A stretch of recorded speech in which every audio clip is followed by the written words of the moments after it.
Dear Diary, my greatest worry is that in our path towards implementing the ideal Martian classless state, we may fall into the trap of violent revolution. It is clear to me that what ails my country is rooted in economic inequality, established over long periods in the old feudal order, and then fast-tracked in the kleptocracy of irresponsible privatization. Thus, our ultimate goal must be the classless society. Yet, were we to force Maleniev's interpretation of the dictatorship of the proletariat, it would inevitably lead to a civil war between the impoverished working class and the bourgeoisie, whose wealth holds the country in an iron grip. I have seen civil war, and nobody wins. Instead, it would weaken us further, and Swordland may become but an easy victim of foreign aggression. As a patriot, I must preserve my country, and we must find a peaceful way towards our goal, even if it means a more winding path. I loathe meeting Coronti, as he represents all that I despise, yet he too is a citizen of Swordland. I doubt I can convince him of our cause, but maybe I can rein him in, as an example to his ilk. Let's begin by catching up with the news. This was thanks to the comment section, this was the news article I missed last time because I was in the middle of something else. Swordland's regional trade. Okay, that is interesting. As the Rayne administration starts its first term, there's a question in all of our heads. What will be the regional international trade policy, okay? Due to the strategic geopolitical location of Swordland, historically Agnolia and Velen have been natural trading partners. Well, by proximity, yes, but we certainly have we certainly have borders with Lesbia. We have a very short sea transit over to Valksland, and in general, we have a very busy trade port. So I wouldn't necessarily see it as that. So let's see where this goes. Depending on the direction of the Rayne administration, we think it is likely that a new trade deal will be brokered with at least one of these partners in the near term. All in all, regardless of which trading partners the administration decides to go with, one thing is for sure: regional trade will boost the ailing economy. The real question is, what does Valksland or Lesbia think about Swordland? Yes, Valksland is probably, hopefully, having a good opinion of us. I think Lesbia was not so much a hopeful candidate for that.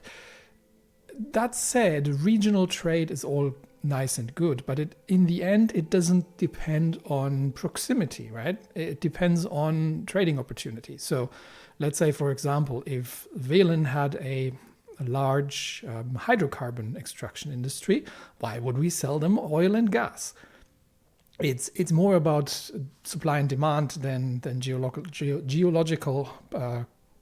or geographical proximity.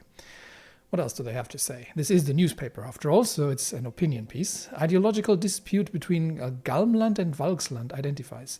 Okay, before we go, I want to see where that is. Okay, this is Galmland. We know nothing about Galmland, and there is nothing we can click on, so I will have to rely on the news to tell us that. Under the leadership of Galmland's second female leader, Brigda Halvorstattir, so this is clearly Iceland, probably. The ideological dispute between Galmland and Valksland has identified Halvorstattir, so the daughter of Halvor. Government has been actively promoting the development and implementation of the Galmish Manifesto, a unique interpretation of Carlos Marcia's communist theory. Okay, now it gets interesting. So the country has been pushing this agenda to other CSP countries, garnering support and building alliances in an effort to strengthen their position in the region. That is actually more aligned with what I'm having in idea. So Carlos Marcia, not Karl Marx, had the sort of original communist theory, whereas Maleniev is more Lenin-Trotsky, with reinterpreting the dictatorship of the proletariat as a sort of uniparty state sort of thing. Country has been pushing this agenda However, international factions backed by Valkslandian socialism and United Contana's millennialism, I'm going to have to look into their socialism thing in a second, pose a significant challenge to her government. These factions are working to undermine the Galmish Manifesto and weaken Galmland's influence among its allies. As tensions escalate, both nations find themselves locked in a fierce ideological battle with potentially significant consequences for regional stability and cooperation. Okay, so let's see what the Valkslandians have then done. Okay, so Valkslandian socialism is a unique socialist theory developed by the revolutionary Emmerich Hegel, who is, I believe, currently the leader, drawing inspiration from millennialism. Political and economic model diverges from traditional socialism by advocating for a decentralized structure based on labor union federations and people's assemblies rather than relying on a vanguard party of the proletariat led by the revolution. Okay, so I was correct in my assumption. So we've got millennialism, which is the vanguard party system. So there are the revolutionaries and they lead the country in after a bloody revolution uprising against the bourgeoisie, which after the Civil War then leads to a dictatorship of the proletariat, which is taken very literally in that the workers, or rather the revolutionaries claiming to represent the workers, are in charge of everything and lead the country without any input from the opposing sides. Whereas the Valkslandian socialism more goes for the original idea of effectively more like the Paris Commune sort of style approach, the sort of almost anarchist leaning system where there's not necessarily a central powerful government, but more local communes that are pushing things ahead. One of the key principles, English Terry, do you speak it? One of the key principles of Valkslandian socialism is its opposition to the centralization of power and authority in the hands of a single party. Yes. Instead, it promotes the establishment of labor union federations, which are seen as vital instruments for representing the interests of the working class and providing a platform for workers to participate in decision-making processes. This approach aims to empower workers and ensure that the socialist revolution is driven by the collective will of the people rather than imposed from above by a centralized authority. How is that different from what the Galmlands, or what the unfortunately we get no further details to the Galmish Manifesto, but that should theoretically be actually reasonably close to what they're doing here. Approach aims to empower workers and ensure that the socialist revolution is driven by the collective will of the people rather than imposed from above by a centralized authority. Another crucial aspect of Valkslandian socialism is its tenet of replacing the state with a federal economic organization of society. This vision seeks to create a more egalitarian and participatory system where decisions are made collectively through democratic processes, including people's assemblies and labor unions. In this model, regional and local governments would enjoy greater autonomy, with decision-making power devolved to the grassroots level. Hegel's theory emphasizes the importance of transitioning from a statist form of socialism to a decentralized structure in order to achieve the goals of the socialist revolution. In his view, retaining centralized control of the economy within the state apparatus would ultimately stifle innovation, hinder economic growth, and perpetuate inequality. By contrast, a decentralized system based on federal democracy would promote cooperation, shared decision-making, and a more equitable distribution of resources. The goal isn't bad, and the question is, how do you get there? So, again, I'm not entirely certain how, because that should be reasonably close to the, or at least if the, Carlos Marcia idea were modeled basically on the sort of Marxist Engels system of communism. I'm not an expert on that, by the way, so apologies if I'm getting this wrong. Please feel free to correct me in the comments if you know more about this than I do. But this should be reasonably close to it, so I'm not entirely certain what the quarrel is between Galmland and Valksland, but because we get no further details on that, there's not really much we can say about it. That said, Anton would not mind the Valkslandian socialism as a model for Swordland. The question is, how do we get there? So let's have a quick look. Can we see So how did they arrive there? Monarchy was overthrown in the revolution, established a socialist state inspired by millennialism. Early republic adopted a command economy, granted independence to the former colonies, and pursued internal consolidation through extensive purges and centralized rule. So they went from monarchy, revolution, centralized. Key figure in the revolution and longtime member of the ruling party, gradually rose. He began advocating, emphasized decentralization.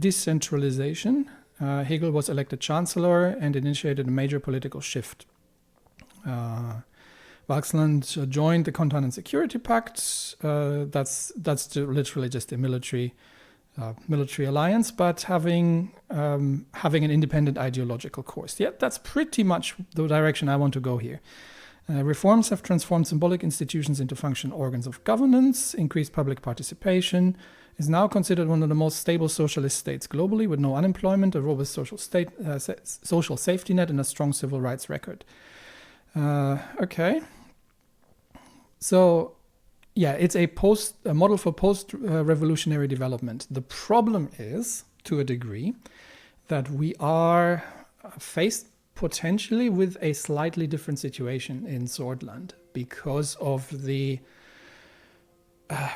we haven't gone straight into socialism from the revolution. Because during the Civil War, the communists didn't win, but it was the nationalists eventually who won out, more or less. We had sort of a nationalist government of sorts, followed by a rapid attempt at turbocharged capitalism, which did not go very well.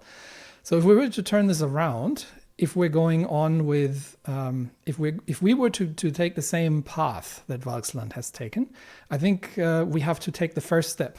We have to go back to the first step, where they were, which was the centralized planned economy, which then can emerge the more liberal socialist state that they currently have. So I think it's a good model for the end goal, but the intermediate step is going to have to be a centralized planned economy and a significant centralization of power in order to put the framework in place to make this happen.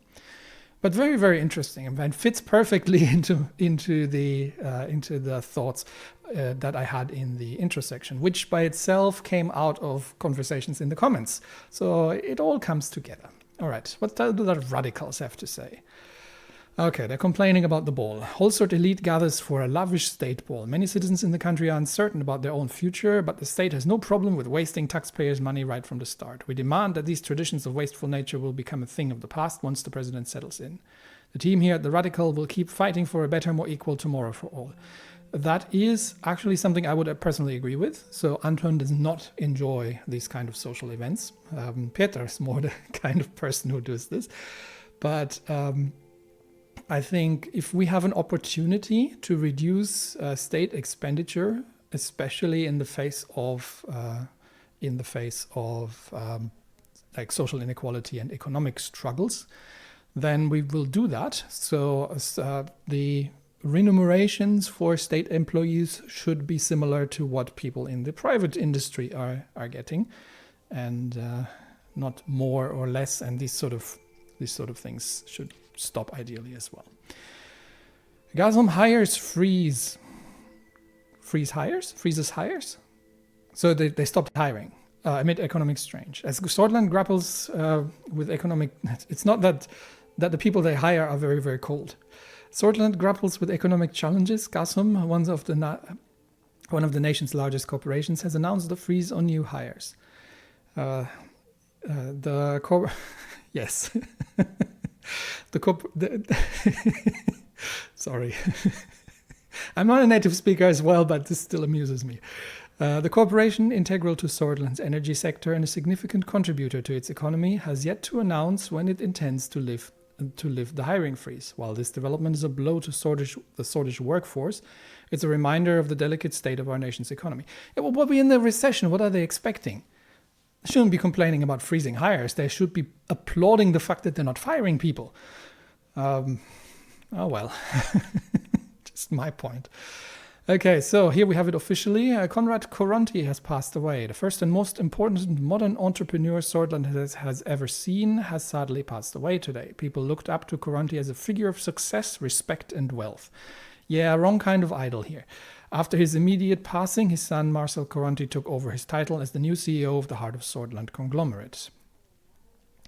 And we've got some more news on the suspicious fire. I'm still suspecting that some people needed to get rid of some evidence of something. The rector of the HSU, Sander Navek, reported that a fire broke out in the archives of the university at the academic administration building, causing damage to scientific and other types of documents. Have we read this before? It's marked as unread. After the fire was put out by firefighters, the Swedish Intelligence Directorate cordoned the scene in suspicion of foreign subversive interference. That's nonsense. Several academians, including EQUA, have stepped forward with concerns regarding the status of many famous papers. Our greatest quests of knowledge should have been protected better. Well, you can never rule out fires and accidents. The way you prevent the destruction of vital things is not by trying to create a 100% perfect system. It's simply by redundancy. So you make copies and store them elsewhere instead of trying to create the perfect library or anything else that could never potentially catch fire. Okay, with that, I think we've got the news squared away for today, and that hasn't changed. Nope, graph goes down, which nobody's happy about. But we've got a few things that we need to a few documents we need to review.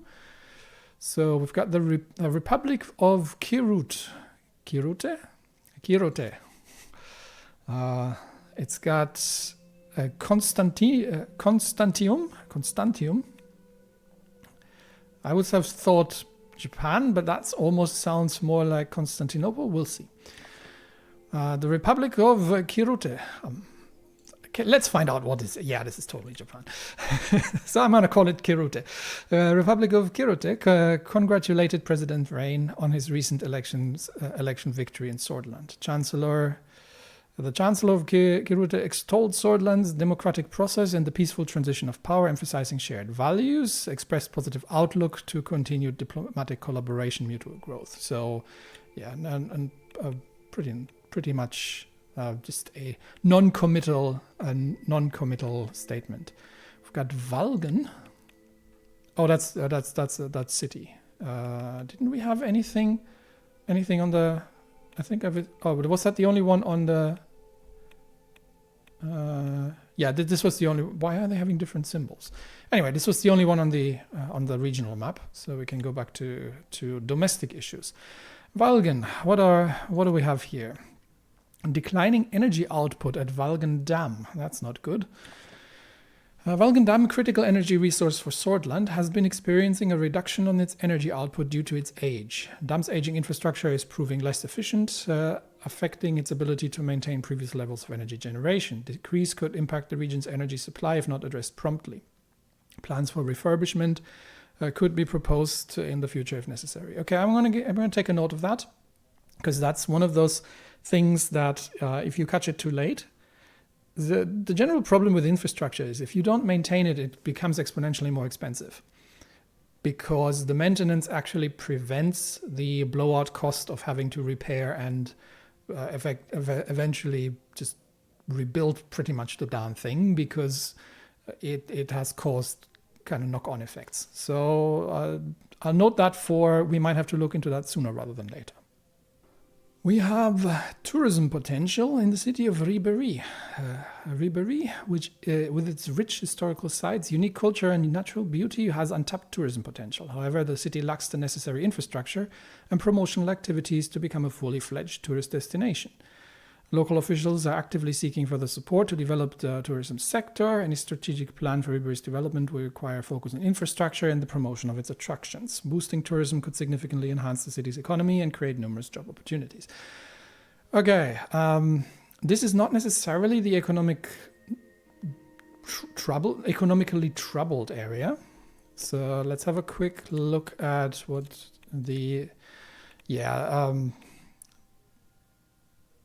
It's probably more. Honestly, they can do this themselves. They don't. This is the Gelsland region is not in dire economic straits, and they are probably not in the absolutely necessary category of needing immediate government input. This sounds more like a nice to have project, to be honest. I mean, tourism is great, don't get me wrong. And if we can what I could imagine, because we had problems with the railways here anyway, what I could imagine would be to, by the looks of it, I don't know if this map is representative, but I'm gonna take this as railway, like these lines here with the little sections here in between them, and the rest, the other lines are roads. So we've got major roads between Gelsford and Anrika and Ribery. So here. But the railroad, which completely excludes the northern continent as well as the northern, not continent, the northern state, as well as Bergia, because we only have a single connection to Deir. So I could imagine that if we were, let's say, for example, we were to put a railway line along the scenic coast here. Not so sure, because this is a major export port, and we did have an oil rig in here, so, or a gas rig of some sorts.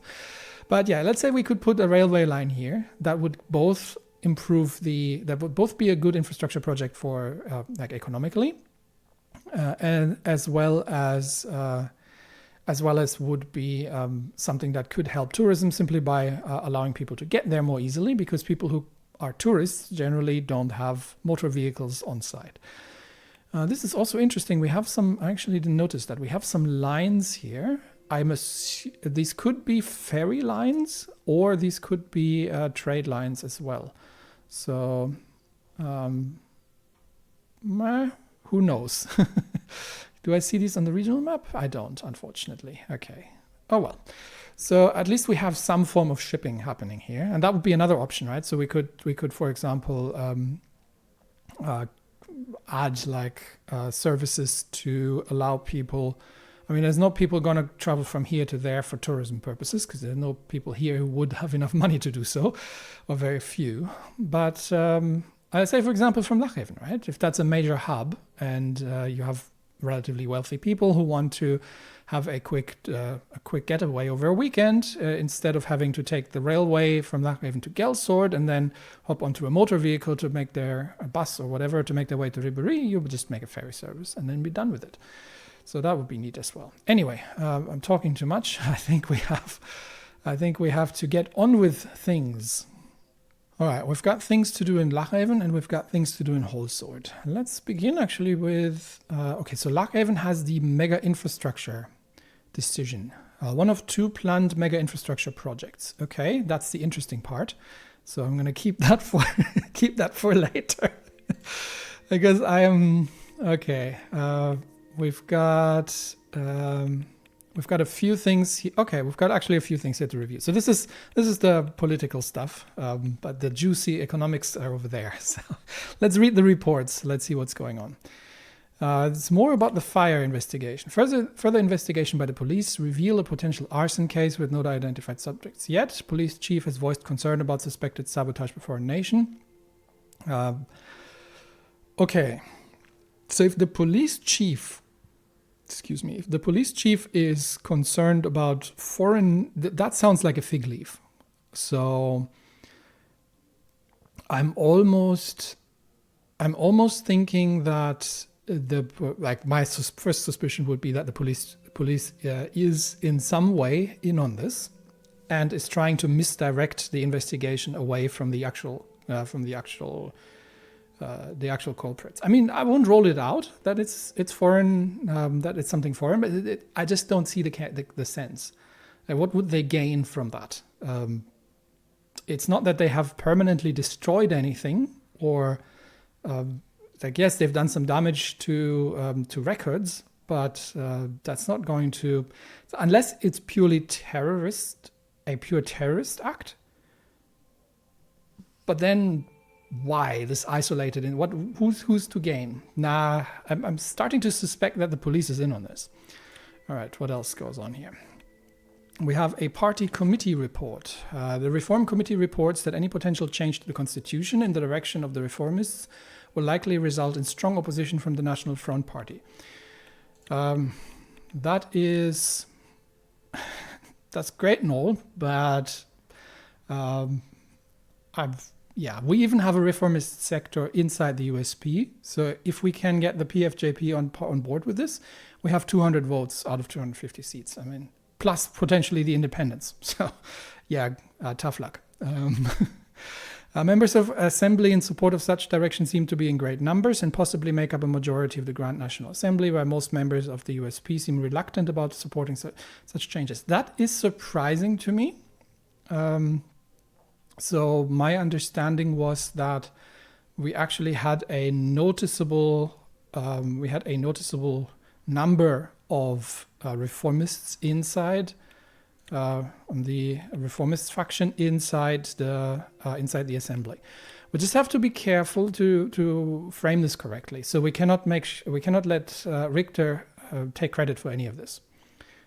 So it's very important that we message this correctly and make sure that politically we are seen as the ones enacting these reforms and not giving into pressure or anything, but we simply have an overlap of interest. And for that, we will need to get the party on board as well. So there might be still work to be done inside. The campaign finance bill has been passed by the Grand National Assembly. Oh, that was the one I didn't like, was it? Okay, let's go through it. So we've got the Grand Assembly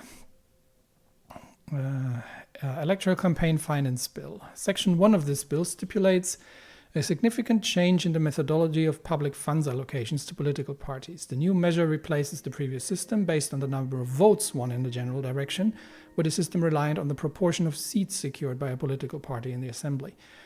This is also exclusionary towards parties that didn't make it into the minimum. Section 2 sets the annual financial allocation to political parties at $500,000 per each member of assembly. This shift ensures that financial support from public funds aligns more closely with the party's representative influence within the legislative body. Yeah, the legislative body is a compromise from the elections to create a workable assembly. It is not, theoretically, if you look at it from a purist perspective, it would be cleaner to say that the outcome of the vote, is the representation of the public's opinion and desire, whereas the assembly is an averaged sort of method of coming up with a working implementation of it. Because if you've got too many small fractions in it, then you're never going to get anything done. But this also then seems relatively exclusionary towards smaller parties. Section 3, a consequential effect of these amendments will effectively lead to a substantial increase in the election budget for the USP and a minor augmentation for other parties present in the assembly.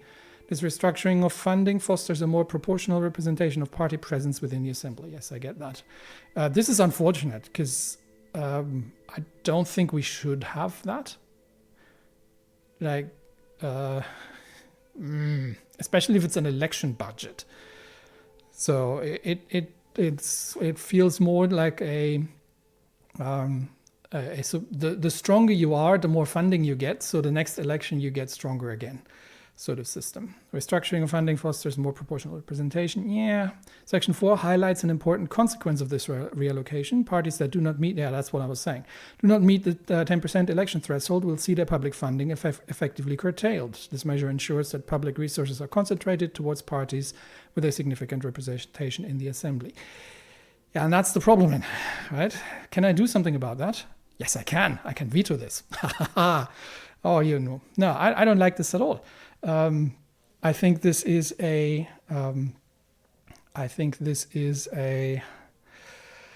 We do have to be careful here now, however, especially in the light of the previous piece of information that we still need to work. So we need to work towards towards getting the party aligned with the constitutional changes that we have. So obviously we have a reformist wing within the party, but we also have a conservative wing within the party who wants everything to stay as it was.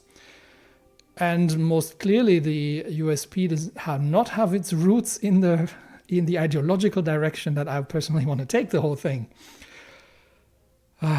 Okay, so this bill would be beneficial towards the USP. I don't know how much of a difference it would make towards the. I don't know how much difference it would make towards the other part, the overall expenditure.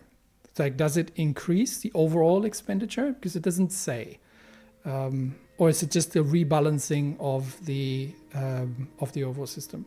It could be seen as sorry, there's a massive truck passing through outside carrying some construction equipment. I'll just pause briefly. Okay, truck's gone. Sorry, that was noisy. Right. Yeah. There would be an argument to be made to sign this because it would clearly please the party.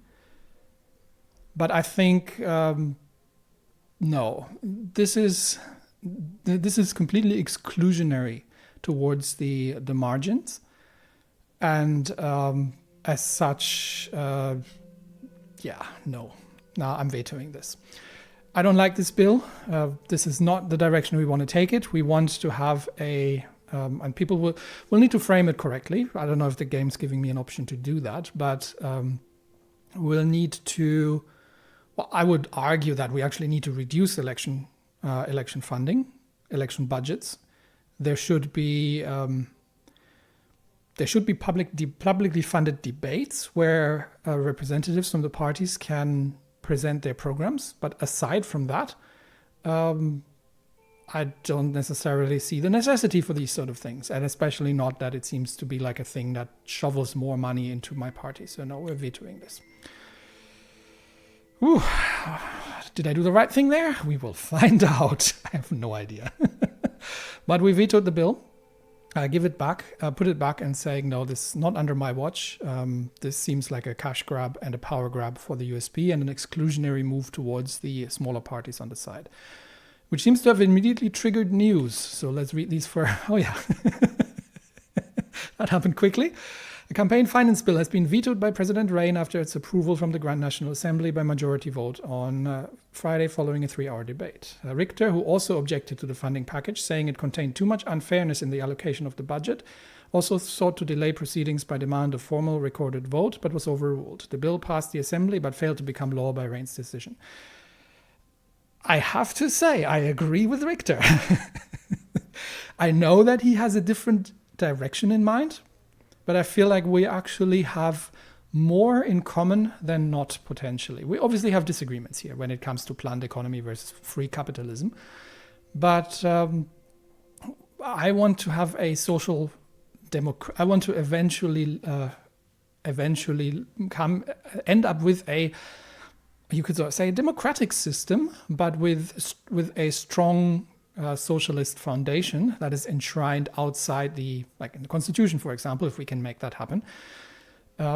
Whereas he obviously wants something else. And I want to have a more worker participation system. But yeah, I agree with Richter, and he also disagreed with the bill, so that's good to know. What does the radicals say? They agree with me. A new bill that further expands on the unfairness of our election system has been approved by the Grand Assembly and was later vetoed by the president. He deserves credit for crushing the undemocratic proposal, even though it came from his own party and would have benefited himself. The bill sought to change the rules of eligibility of the public funds that are reserved for every political party. In Swordland, it eliminates every party from eligibility to the funds apart from the 3 that are currently in the Assembly. Exactly. The insane proposal would also have resulted in the governing USP's share from the funds to double. Luckily, the president showed us that he can go against his own party when it needs to be done.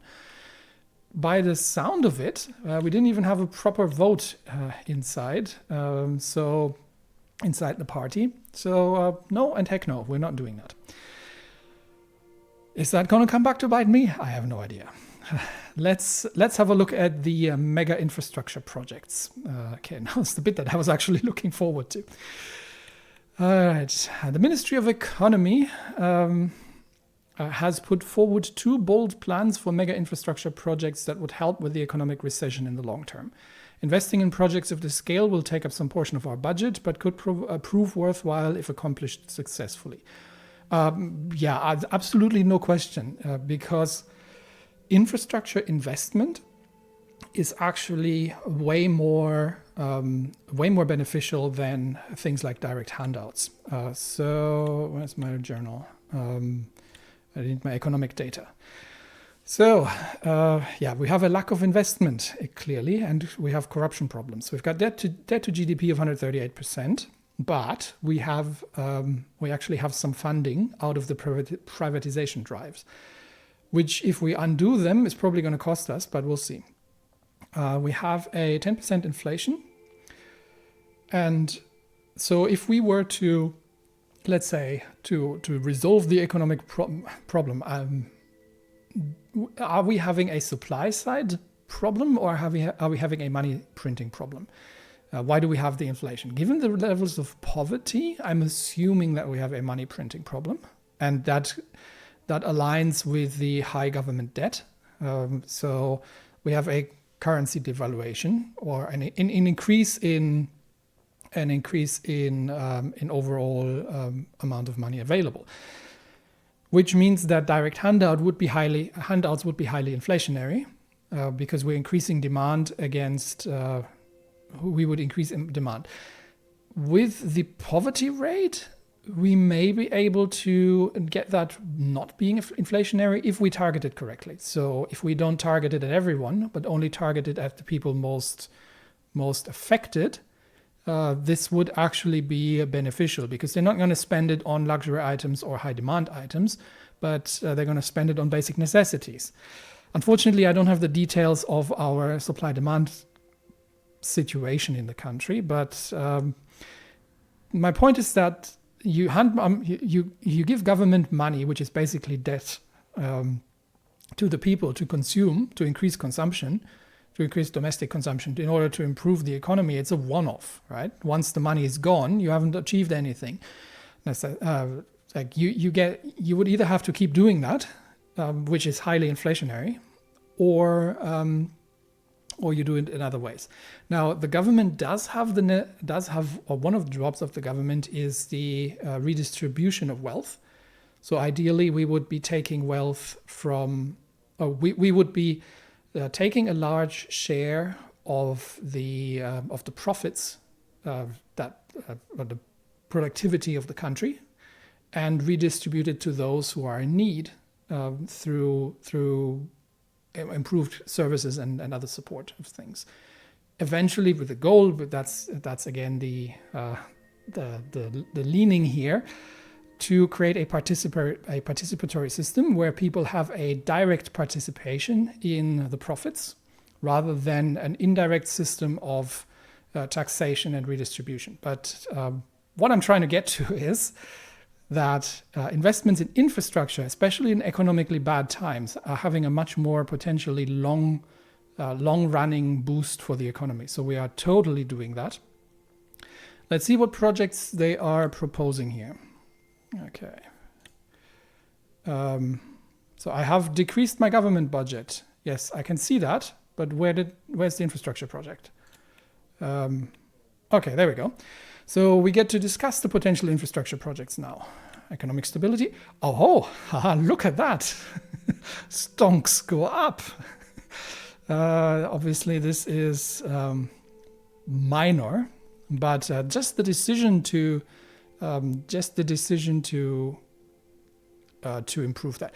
Interestingly, I still hate this graph with a passion, but interestingly enough, this is a graph of economic stability. Now, what does stability mean? Is it GDP growth versus inflation? Is it real growth, like inflation-adjusted growth? Is it the unemployment rate? Is it all of the above? Nobody knows, because it is stability. Okay. But I think the only thing that we can lean or that we can gain from this graph is that if graph goes up, is good. So yeah, not my favorite piece of statistics ever. I would have been given a thorough thrashing by my bosses in the past if I had produced such a graph. All right, a discussion of the potential infrastructure projects. So let's see where we're going. The view towards the Markian Sea from Lockhaven was nothing short of exquisite. The seaside state residence, fittingly named the Blue Mansion, was large, fine, and accommodating. Enjoying the luxurious mansion wasn't the main reason of our visit. We gathered the economic team here to discuss the new infrastructure investment project. So do we got? We've got Simon, we've got Gus, and we've got Lilias. So good people. Let's see what they have to say. Half an hour had already passed since the start of the meeting. Unfortunately, I did not even have the chance to have my usual afternoon coffee. Oh dear. Going without coffee into a meeting. Unfortunately, just a very small personal tangent. I used to love coffee. Australia has amazing coffee. Unfortunately, due to health reasons, I'm not particularly amenable to coffee anymore and have had to abstain from it, which hasn't made me very happy, as you can imagine. Looking at the view from the windows, I let my mind drift for a couple of seconds. Simon's voice brought me back into the ongoing discussion. So what are we discussing? Give me details. Mr. President, we need to focus on boosting. Yeah, stop looking out of the window, Anton. To focus on boosting the economy as quickly as possible. One of the fastest ways to achieve this is through infrastructure projects. Yes, because infrastructure projects do two things. First of all, it's a direct economic injection because somebody has to build a thing. And building a thing requires construction. It requires subcontractors. It requires production. It requires more raw materials. It creates demand for all of these things in a situation where any of that, probably from the private market, is down in the doldrums anyway. So it provides boosts to all these companies and their connected network of suppliers and subcontractors. And the second thing is that infrastructure down the road makes it easier for economic activity afterwards. So main infrastructure projects is something like power generation. You can't have enough power generation in a country, and having I would almost argue an oversupply of power. That's one of the big dangers of privatizing power production, because it means that obviously there's not going to be an oversupply because the private or an overbuilding of power for future economic growth. So if you say economic growth increases the demand on power, then the country which has an excess of power or a potential excess of power, first of all, keeps the price of power low, which means that that benefits the people, but also has available scalability into going forward. Whereas if you are going with a privatized power system, you'll establish an equilibrium at the minimum cost and the maximum price, which has very little scalability upwards and obviously hampers economic growth in power-hungry industries, as well as depresses private demand because people have to pay a lot of money to power companies. So power would be ideal, but anything that has something to do with transportation isn't bad either. Let's see, because this moving stuff from A to B is helping turnaround time, right? It shortens the time until you get paid. It makes things more available. It makes it possible to say, hey, I could build this thing because I can easily get the necessary components from places A, B, and C because of the good network of logistics that we have available to us. And the good network of logistics is based on a well-established system of, say, railways, roads, shipping lanes, port facilities that have sufficient turnover and all of these things. Okay, stop getting excited, Terry. Let's see what the game actually lets you do. Okay, let's see. What can we focus on? I can nod. I haven't had my coffee yet. Agreed with Simon. Yes, I agree with Simon. On the one hand, businessmen are complaining about the slow logistical rail network between Holsworth and Lockhaven. Yes, I have that in my notes, I believe, somewhere that was a problem. Rail networks are great because obviously we can electrify rails. They're not afflicted by traffic jams or anything. They're reasonably fast. And they can carry relatively heavy loads that would otherwise be difficult to transport by, say, trucks on a street. So while you do need, obviously, trucks on roads, but railways are great. Not as good as power, but yeah. Lilias started talking as soon as Simon took a breath, so obviously she wants something else. What do you want, Lilias? On the other hand, citizens are criticizing the lack of a proper highway connection between Lockhaven and Arvory. The narrow roads by the seaside are not only dangerous, but also difficult to traverse. Okay, let's collapse that quickly. So we're talking about this railway line, which is connecting Holsworth. We could make a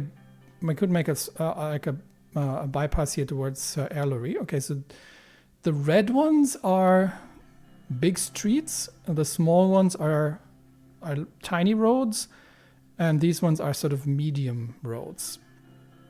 So they have a medium road here from Lockhaven to Arvory, which is, or are they talking about this here? Well, they don't have to go here, they have this one. That's a road, I'm assuming. So here we would be connecting our capital to our main export hub and going through Gelsord as well. And I think, we've got the antiquated railway network, which is hampering our hub here. The other thing that the railway network actually creates as an opportunity is for people to have affordable housing. Because if we have a decently working fast railway network, and we have, let's say, high housing prices in Gelsord, because that's where the technology hub is, then we could attract talent from further out, who wouldn't have had to relocate to Gelsord, which they might not want for various reasons, economic, personal, whatever. And if you have a fast railway network, you can have a wider range of people that you can attract to their various jobs, all kinds of nice knock-on effects. Okay, so Lockhaven and Arvory. Narrow roads by the seaside are not only dangerous, difficult to traverse. So Arvory was our, let me check my notes on that. Actually, I might not have that in my notes here. But from memory, Arvory had logistical issues. Lincork has lack of road network, lack of proper road connection between the city and important hubs. So Angland obviously has economic troubles in the north. I think Bergia and Angland were the two most affected by lack of investment. So we have no railway network in Angland, so it relies purely on road systems. I'm still leaning towards the railway network between Holsworth and Lockhaven, just because of the sheer of the impact. It's not that this isn't important, but I feel like this has a local impact, potentially, but less of an impact on the overall industry of the country. And as such, we'll have to, so if we have to choose between two, the single criterion, if the cost is the same, and I'm assuming it is because our government budget just got reduced, if the cost is the same, then I would say the single criterion that needs to be taken in order to make that decision is the overall economic impact. So my hunch would be that improving the connection between our capital, our tech hub, and our biggest export port, if we want to go for an export-based recovery especially, is going to be very, very important. And going to have not necessarily more important than improving the road network in the north, but having an outsized economic impact compared to the improvements that we get from England. Because this is mostly, I think this was mostly fishing industry and agricultural sort of thing. Whereas this is heavy industry, tech, and our capital and our main industrial heartland. So I think we'll need to go for that first, and hopefully we can do this still later. So let's see.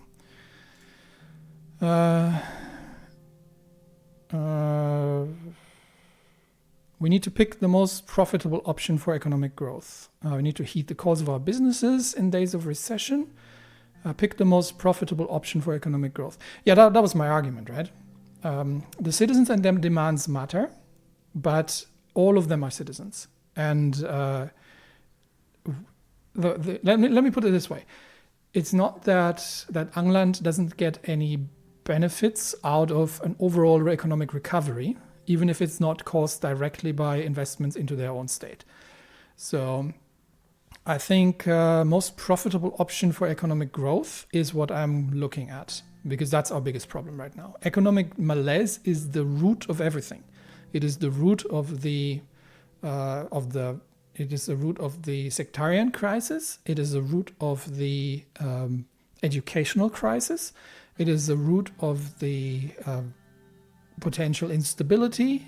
It is the root of the corruption to a degree as well, because well-paid civil servants or appropriately paid civil servants do not necessarily become corrupt that easily.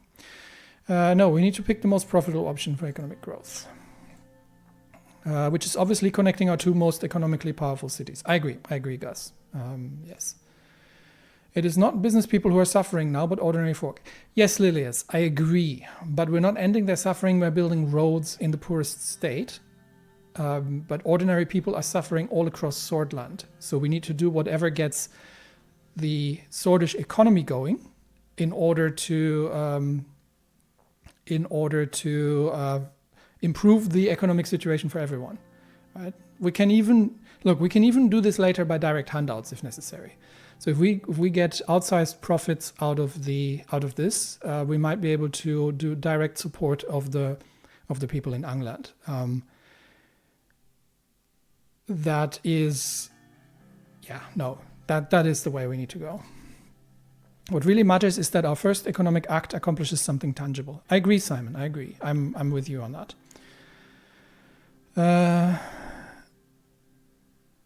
Yes, we must improve the economy of the nation and bring it out of recession. That is, it's not about proving our capabilities and getting things done for the sake of getting things done. No, we must improve the economy of the nation and bring it out of recession, because everything else is based on that. If we don't get that sorted, nothing else is going to work. So that's where we're going. To that point, I defined two important projects for your attention: the H3 highway project and the L1 high-speed railway project. He repositions himself on his chair. Okay. The ministry can only support one project at a time with our current capacity and budget. Let's move on to the details of each. Which one do you want to hear about it first? Let's hear about the highway. I mean, I can hear about both of them. Okay. Let's mollify Lilias by listening to the highway project first.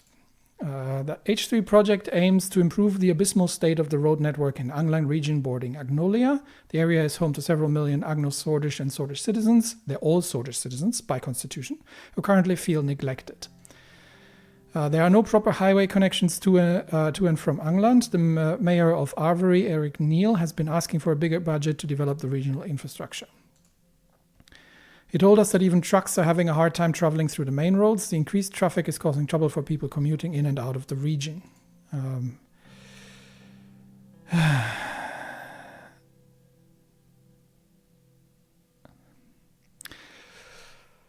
Oh, this is hard. It does hurt local businesses, right? I agree. It does hurt local businesses. This is just because he's a party member doesn't have anything to do with it. We need to get away from party politics. We're looking at the goal of a classless society, after all. It's cumbersome for the citizens. Yes, I agree.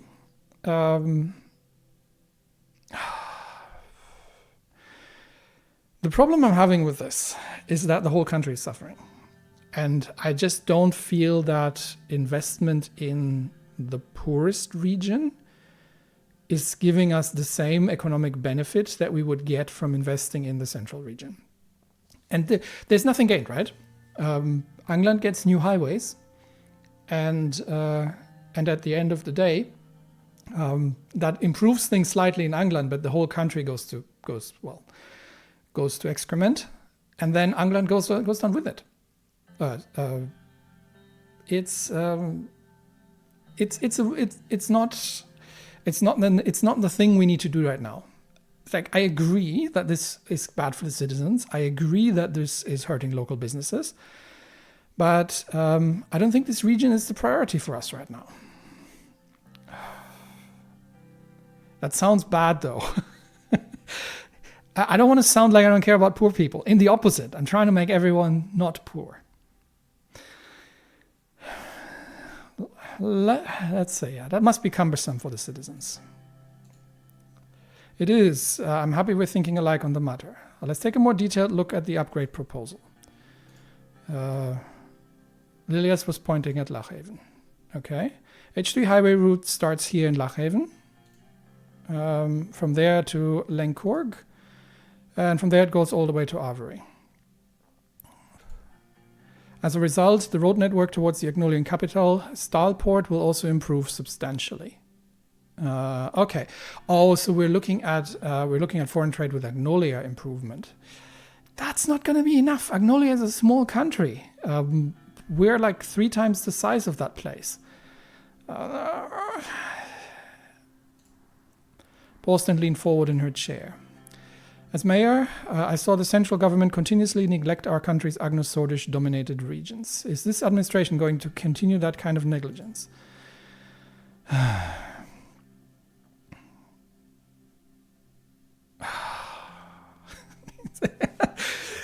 You're trying to make me sound bad. Our Agno-Sordish citizens should be respected as swords like all of us. Yes, they should be.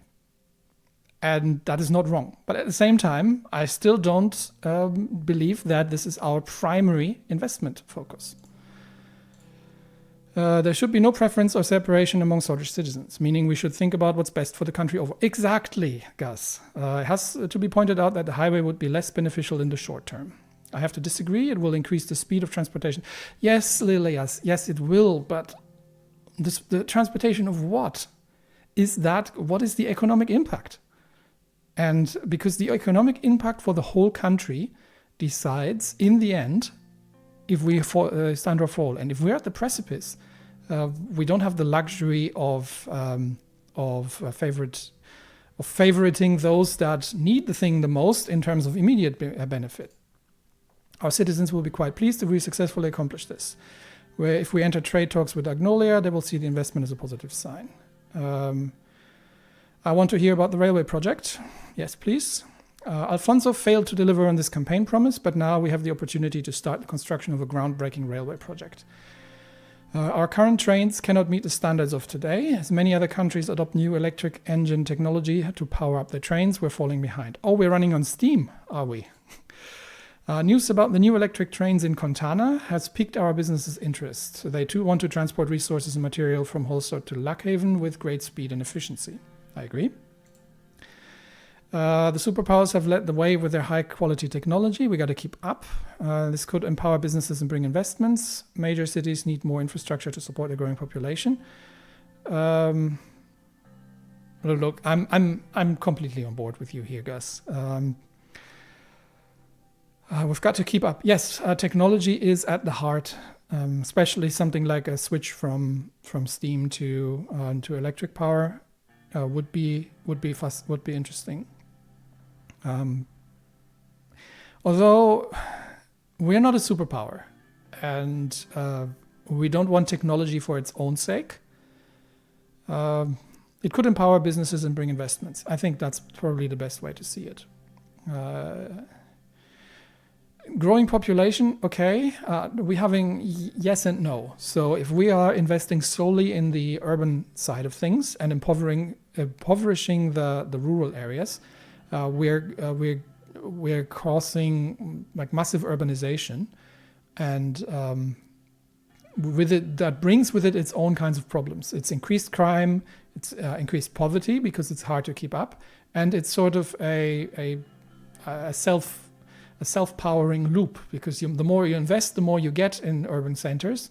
You have construction of slums, and you have housing prices going through the roof, affordability going down, concentration of wealth, all these kind of things. So I do strongly believe in improving the infrastructure in our rural areas. It's just not the most important thing right now. We can do that later if the economy gets better, but right now it isn't.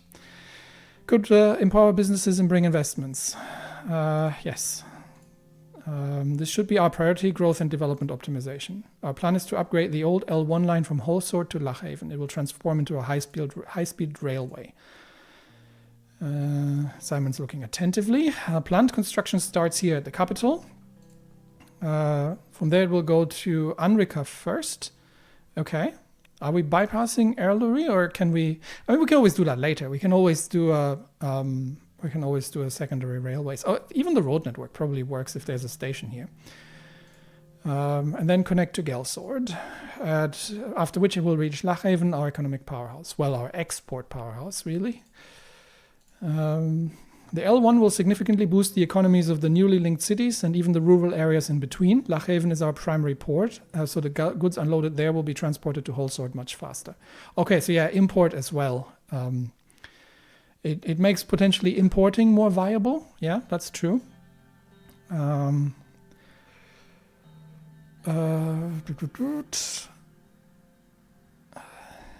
I believe this would benefit Sordish businesses and Swordland as a whole. We should link the rural areas in the middle with the major cities of Swordland. Yes, that's what I said earlier. So I agree that we are investing in a region that is already reasonably well. I would prefer to invest in the regional areas, if we could, in the areas that need the infrastructure.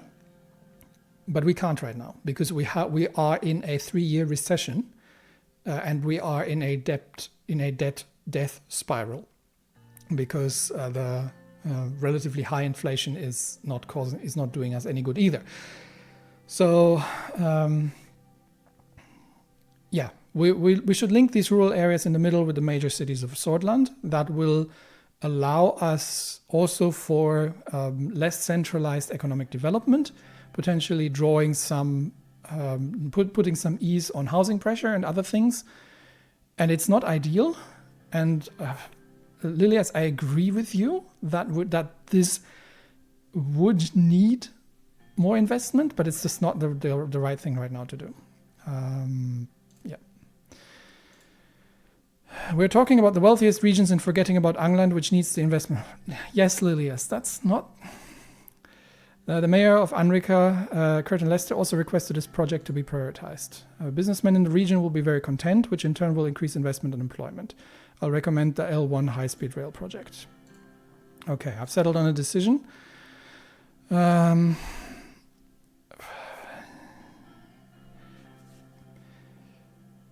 Yes. Look, I said it before, I say it again. I sympathize with Lillian's point, and I actually agree with Lillian's point that the rural areas needed more themselves now. But I am not the president of Angland. I'm president of all of Swordland, and we need to get out of the economic situation. Otherwise, Angland is going to go down with us. So, nope, sorry, Angland. High-speed rail project is going to be the one that we're going to have to go with. Negotiation will begin in the middle of this year. Be able to award the contract to a corporation of our choice. Well, ideally, we nationalize them first. Ministry estimates that construction will be completed in 2 years if every step going forward is executed successfully. Thank you all for your contributions and thoughts. Okay. Everything's settled on the beautiful coastline of Lochhaven. And with that, we have construction. The L1 high-speed railway project. Now, this was a hard decision because for obvious reasons, improving the infrastructure in the poorest region would be the right thing to do for the poorest region, but it would be the wrong thing to do for the state overall. The game is not making this easy, is it? But that's where the enjoyment comes from. So I think we'll close it here for today as we move off the beautiful government mansion. Can we sell those? I would like to sell those. That's something we could privatize. We don't need government mansions. We need functional offices that bring us closer to the population. Anyway, I'll leave it at that today, and I will see you all in the next episode.